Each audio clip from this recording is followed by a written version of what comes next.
My name is Arya, and I was 2 weeks away from graduating with honors. I had spent 4 grueling years at university, juggling 2 part-time jobs and a full course load. Every grade, every paper, every sleepless night, it all mattered, especially this final semester. One mistake could cost me my scholarship, my internship, and my job offer at a top design firm in New York. And I wasn't about to let anything ruin that. But as I stared at my final grades online, my world tilted. 3 Fs. Not 1, not 2, 3. From classes I was acing just last week. At first, I thought it was a glitch. I hit refresh. Again. And again. Still there. I felt my stomach drop like a stone. I raced to my email and opened the most recent feedback from my professors. All glowing. One had even written, "Exceptional work as always, Arya. Keep this up for a solid A." None of it made sense. I picked up the phone and called the registrar's office. The voice on the other end was polite but firm. "According to our records, the grades were submitted by the department assistant. The changes are final unless appealed." Department assistant? That's when a slow, cold realization hit me. My older sister, Liana, worked in the same department. She had access. She knew my password once, back when I trusted her. I didn't want to believe it. I mean, why would she do that? We were never close, sure. But sabotage? I opened my student portal and checked the grade history log. Accessed 4 days ago. From a campus IP. At 2:13 a.m. I was at home that night, sick with the flu and nowhere near a computer. I checked the IP location. The same subnet as the department office. My hands trembled. This wasn't a glitch. It was a setup. And the only person who knew how much I needed to pass those classes was Liana. I needed proof. More than just gut instinct and browser history, I needed something undeniable. Because if I accused her and was wrong, I could lose everything. So I did what I do best. I started documenting. Screenshots, timestamps, emails. Then I remembered something. Liana had borrowed my laptop that week. She said hers was acting weird. I checked my browser history. Most of it was wiped. But she didn't know about the backup sync I kept. As I loaded it, my breath caught. There it was, my student portal login. Done at 2:14 a.m. And then again, 2 minutes later, accessing the grading system from my account. It wasn't just sabotage, it was deliberate. And now? Now I had something even better than proof. I had motive. And soon? Yeah. I'd have justice. The evidence stared back at me like a neon sign screaming, "Guilty." But I knew if I just marched into the dean's office, they'd ask questions. They'd want context. Why would Liana do this? Chapestis, what would she gain? Chapestis. And unfortunately, I had no shortage of reasons.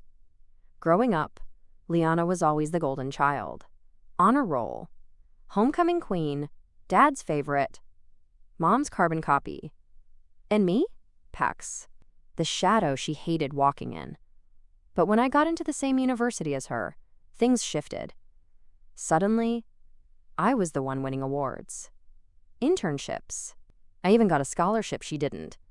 That stung her pride. I could see it every time Mom bragged about me at dinner. Arya is going to be the first in the family to work in New York. She might graduate summa cum laude. And Liana? She'd just smile. Tight-lipped, eyes cold. So maybe this wasn't random. Maybe it was payback. I printed everything I had. The grade logs. The IP address matches. The browser sync history. Even screenshots of old texts where she'd ask for my password to help me register early. But I didn't send it to the dean just yet. I needed a second opinion. Someone objective. So I called my best friend, Jade. She'd been with me through every breakdown, every late-night cram session. When I told her what happened, she went silent. Then she whispered, "Arya, this is war." I nodded. Because deep down, I already knew. We decided to set a trap. I asked Liana to meet me at our favorite coffee spot on campus. She agreed, probably thinking I had no idea. When she arrived, she looked relaxed. Too relaxed, sipping her oat milk latte like she hadn't just torpedoed my future. "Rough finals week?" she asked with a smirk. I swallowed hard. Then I said, "I got 3 Fs. She raised an eyebrow. "That sucks." No sympathy, not even fake concern, just smugness. So I went in for the kill. Funny, they were all as before. Someone accessed my portal at 2 a.m. Her smile twitched. Barely. But enough. I leaned in. "You know what's really interesting, Liana?" She tilted her head. My browser history auto-syncs. Her lips parted. No words, no excuses. Just silence. Then she stood up, grabbed her bag, and walked out. Didn't say a single word. That's when I knew. It wasn't just paranoia. It wasn't just a theory. She did it. And she wasn't sorry. But that was okay. Because I had everything I needed. And the next person I was about to speak to, Kaya, was the Dean of Academic Affairs. The dean's office was on the top floor of the administration building. You know, the kind of floor where everything smells like leather and power. I had never been there before. Students didn't usually get that far unless they were about to be suspended, or were ratting someone out, and I was doing the latter. My heart was pounding in my chest like a drumline. But I held onto my folder like it was my shield, because inside that folder, oak was the truth. I checked in with the secretary, who gave me a polite but puzzled look. "Aria Kessler?" "Yes." "Have a seat. Dean Marlowe will see you shortly." As I sat, I could feel the weight of what I was about to do. This wasn't just about me anymore. If this went south, Liana could lose her job, her degree, everything. But then I thought of everything I had lost: my grades, my scholarship, my chance at graduating with honors.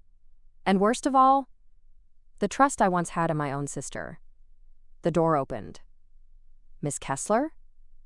Dean Marlowe was exactly what you'd imagine. Silver hair, wire-rimmed glasses, a voice that could silence a lecture hall. I stepped into his office and sat across from him. He folded his hands and gave me a small nod. "I understand you're here to report a grade dispute?" I took a breath. "It's more than a dispute, sir." He raised an eyebrow, so I handed him the folder. And I began to talk. I told him everything, from the Fs that didn't match my academic record to the access logs from the grading portal. I showed him screenshots, emails, the IP address match. Even the browser history synced from my laptop.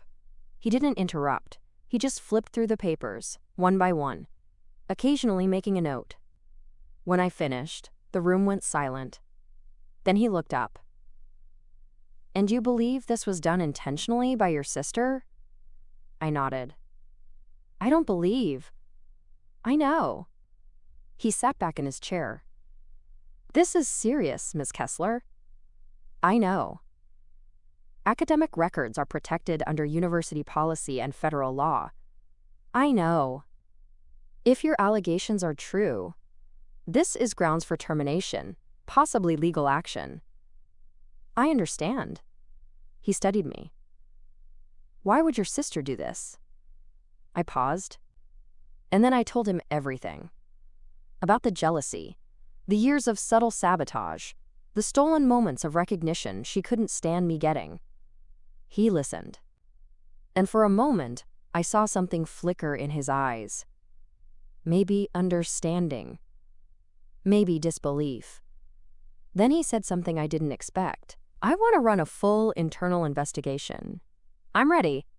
But until then, your grades stand." My heart dropped.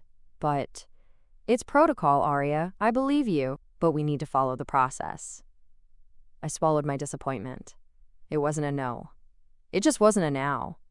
As I left his office, the door clicked shut behind me, and I realized something chilling.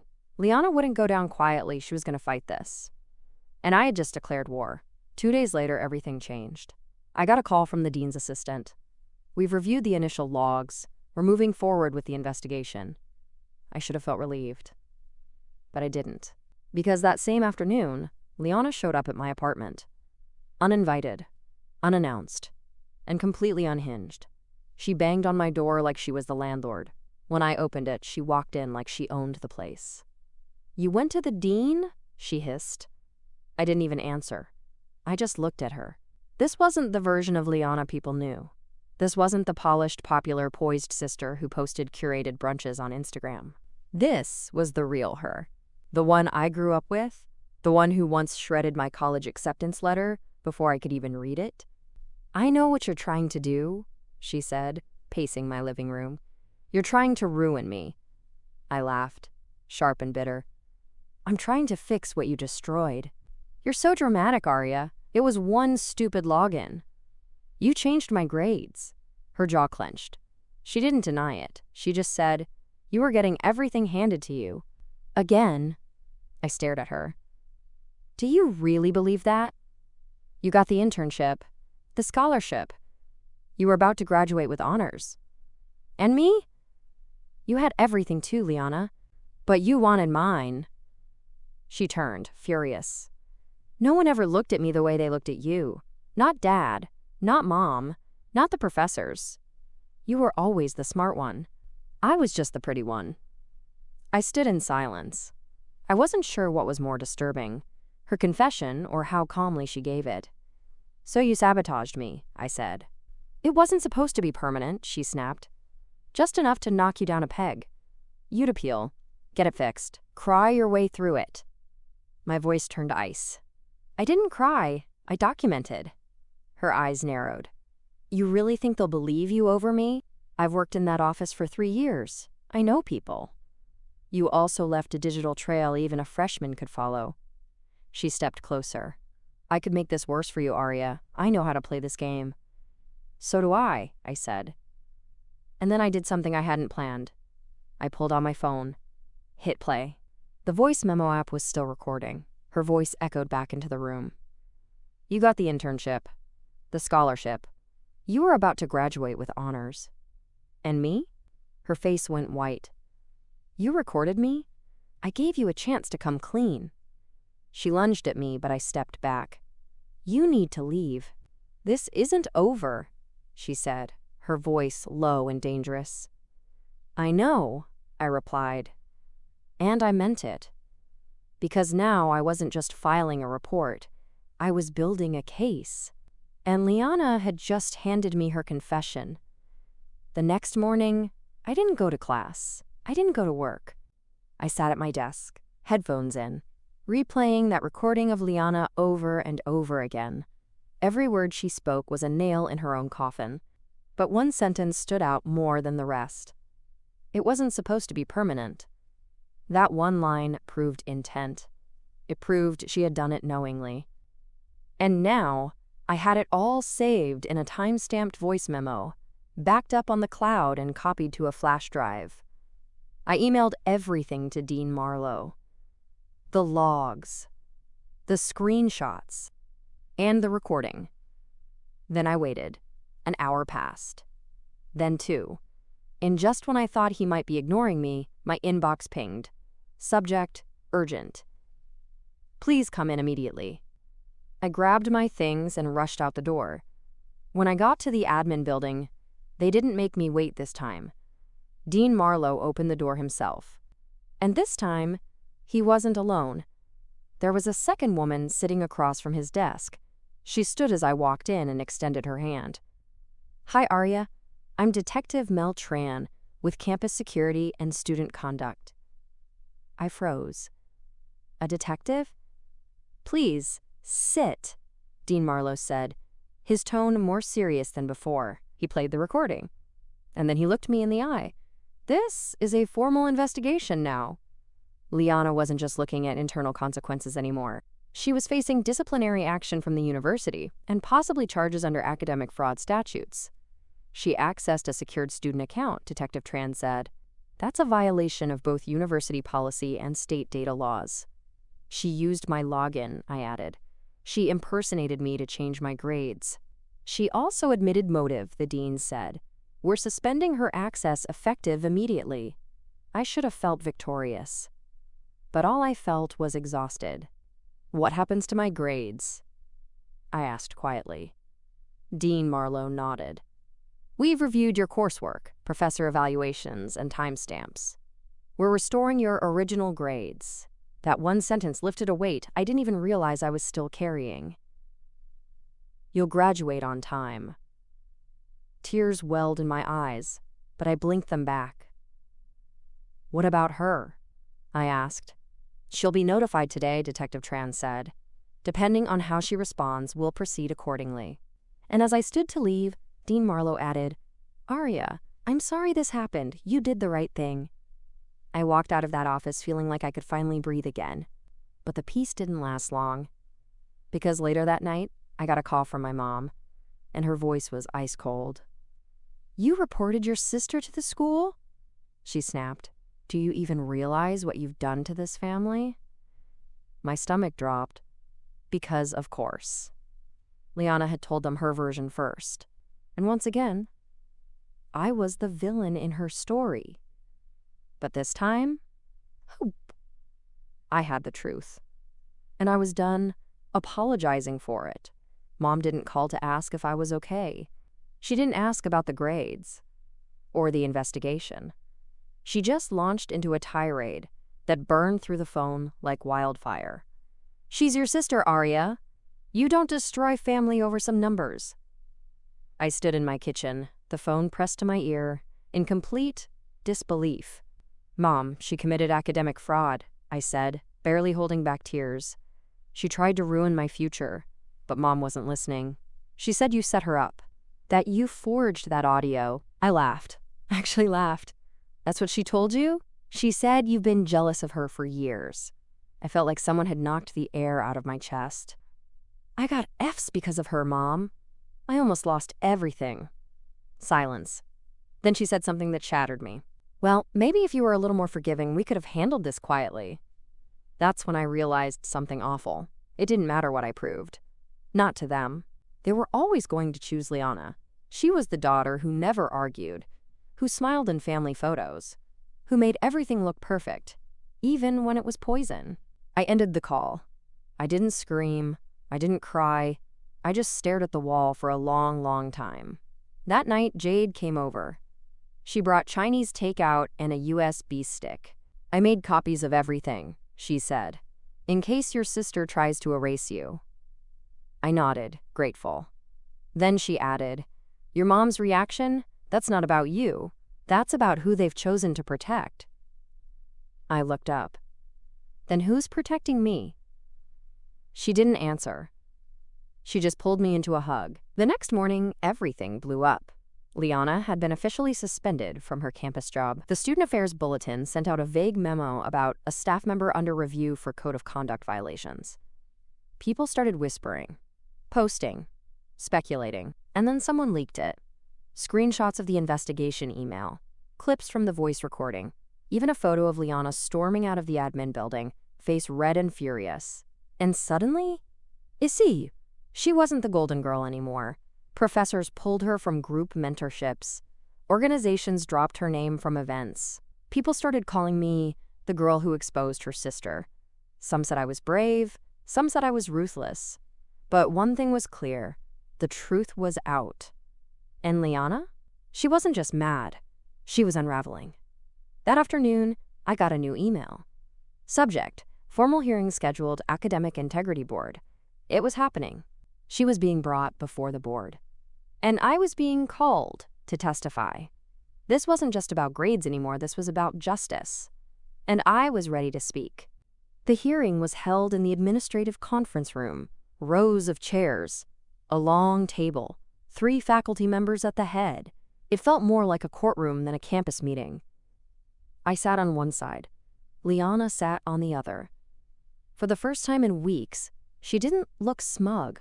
She looked scared, but not of what she'd done, of what she might lose. The board chair, a stern woman named Dr. Halbrook, opened the session. This hearing is in regard to violations of academic conduct, including unauthorized access to student records and intentional grade tampering. Every word felt like a firecracker in the silence. Liana didn't make eye contact with me. Not once. Dr. Halbrook continued. We've reviewed the evidence submitted. Login timestamps, the IP address trail, the recorded confession. Today, we will hear statements and ask clarifying questions. She turned to me first. Aria, please begin. My voice shook a little as I started, but the truth steadied me. I explained how I first noticed the grades, how I dug into the login history, how I uncovered Liana's access trail, and then finally, how I recorded her admitting it, verbally and clearly. The board listened without interrupting. When I finished, they turned to Liana. She had a stack of papers in front of her, but she barely touched them. My sister has always hated that I work in the administration office, she began, trying to sound composed. She's always wanted what I had. My mouth fell open. She was flipping the narrative. I never touched her grades. She's clearly altered these records to get back at me for things that happened in our personal life.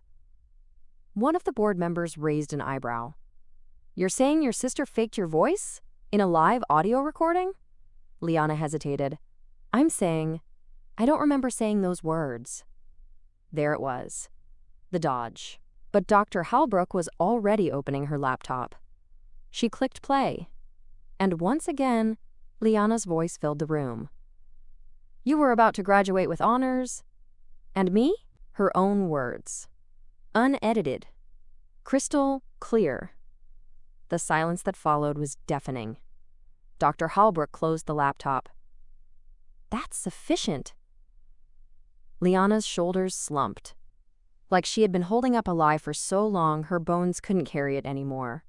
Liana Kessler, Dr. Halbrook said firmly, based on the evidence presented and your lack of a reasonable defense, this board finds you responsible for violating multiple policies under our Academic Integrity Code. Liana didn't say a word. She just stared down at the table. You are hereby terminated from your student position, the board chair continued. You will be suspended for the remainder of the semester and barred from accessing internal systems. Then she turned to me. Aria, your original grades will be reinstated in full. We apologize for the undue stress and damage caused by this violation. I nodded, too stunned to speak. The hearing adjourned. Liana stood slowly, her expression blank. But as she walked past me, she stopped and whispered something only I could hear. You think you've won. I didn't flinch. I looked her dead in the eyes and whispered back. I didn't win. You lost. Then I walked out and didn't look back. You would have thought Liana would lie low after the hearing. She didn't. Instead, she tried to spin it. By that evening, her social media exploded with a new post. A selfie. Tears perfectly streaked. Caption. Sometimes your own blood tries to bury you. I'll rise. I always do. The comments were full of sympathy. Fake friends. People who didn't know the full story. Or didn't care. Jade sent me a screenshot with one line. She's doing PR. I ignored it. I had real things to focus on, like preparing for finals, like salvaging the internship I almost lost because of her, like breathing without feeling like the world was collapsing. But the universe has a sense of irony, because 2 days later, I got a call from Liana's ex-boyfriend, Aaron. We'd only met once, years ago, but he remembered me. Hey, I know this is weird, but I think you should see something, he said. He sent me an email that Liana had forwarded to him in some petty rant months ago. It was from our professor, one of the ones whose grade she'd changed. The forwarded message included internal notes about grading systems, login credentials, things she never should have had. She bragged about how easy it was to manipulate the system, Aaron said. Back then, I thought she was just venting. But after I saw what happened to you, my hands shook as I read the message. It wasn't just me. She had done this before, at least twice, and gotten away with it, until now. I packaged it up and sent it straight to the dean. Within hours, I got a call from the integrity office. Aria, thank you. This changes the scope of the case. Liana wasn't facing suspension anymore. She was now under investigation for patterned misconduct. Expulsion was on the table. When the news hit, her world shattered. Publicly this time. Clubs disowned her. Her job offers were rescinded. And that scholarship she flaunted all over Instagram? Revoked. Still, I didn't post a thing. No gloating, no hashtags, no, I told you so. Because for me, the real victory was silence, peace, closure. But it wasn't over yet. Because one night, I came home to find a box at my door. No name. Just a sticky note that read, "Thought you might want these back." Inside, my old notebooks, printed assignments, and at the very bottom, my original scholarship acceptance letter, the one that went missing 3 years ago, the one I thought I'd lost. Suddenly, I remembered something. Senior year, the day the letter vanished. Liana had been home alone. I'd cried for hours, accused the mailroom, tore apart my dorm room. And now, there it was, folded, untouched, and returned. As if that erased everything she'd done. It didn't. But it told me something important. Liana knew it was over. She couldn't beat me anymore. So she tried to rewrite her ending. But some endings aren't written with forgiveness. Some are written with consequences. And hers had just begun. A week after the box arrived, I went home. Not to forgive. Not to forget. But because my dad called and said, "It's time." I hadn't seen him in months. He didn't take sides when everything exploded, but he also didn't step in, until now. When I walked into the house, I could feel the tension sticking to the walls like smoke. Liana was sitting at the dining table, arms crossed. Mom hovered behind her, like a shadow guarding its favorite. Dad gestured to the living room. "We're talking, all of us." I sat down. Nobody said a word for 30 seconds. Then, Mom blurted, "We're family. This went too far." Too far? She said it like I was the one who crossed the line.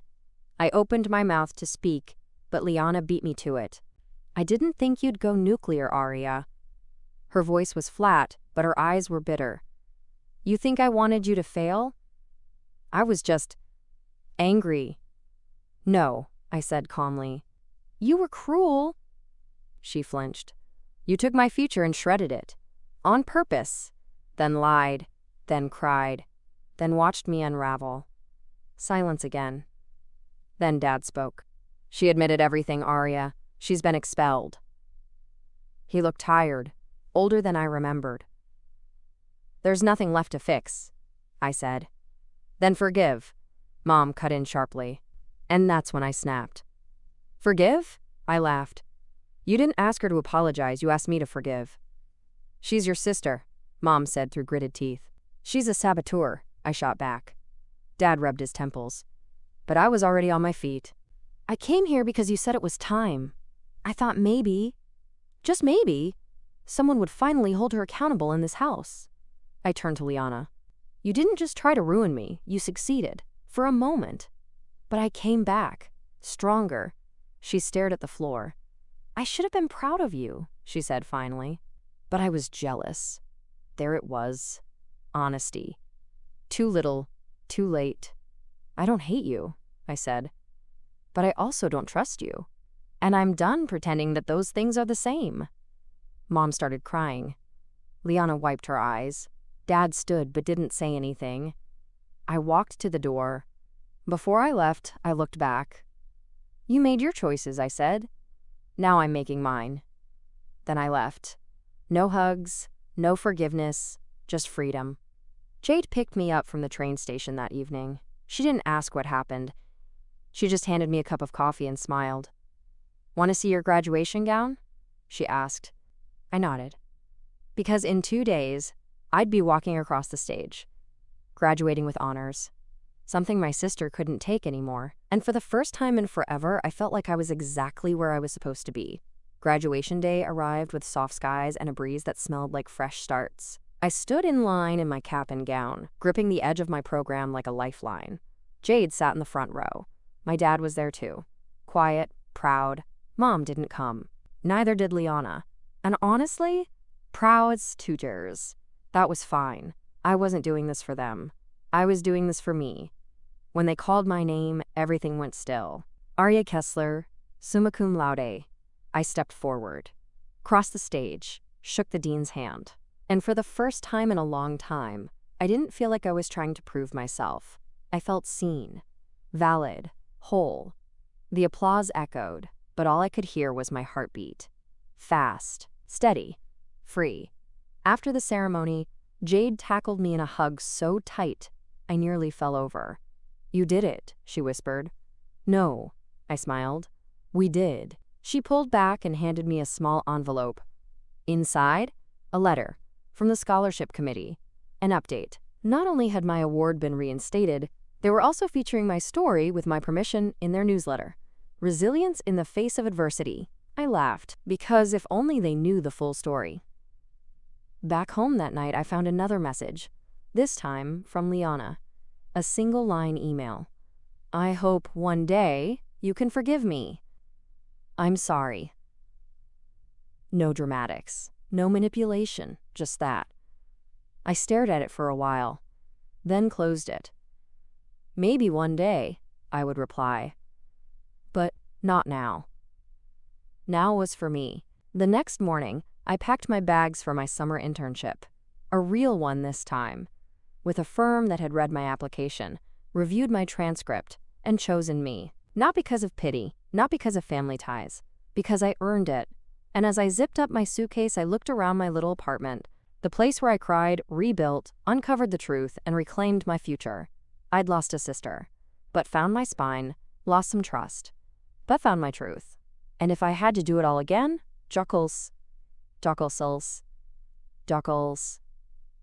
ini venizawinteik, I'd still choose the truth. Every time. Because sometimes, ni venizawin, prialicles, the people who are supposed to love you the most hurt you the deepest. But that doesn't make you weak. That makes you human. And healing? Jeni ema, show me himechable mama. That makes you unstoppable. So I took one last look in the mirror, smiled, and whispered to myself, "Let's go, boss." What do you think about Arya's decision? Was she too harsh? Or was this the only way to truly protect herself?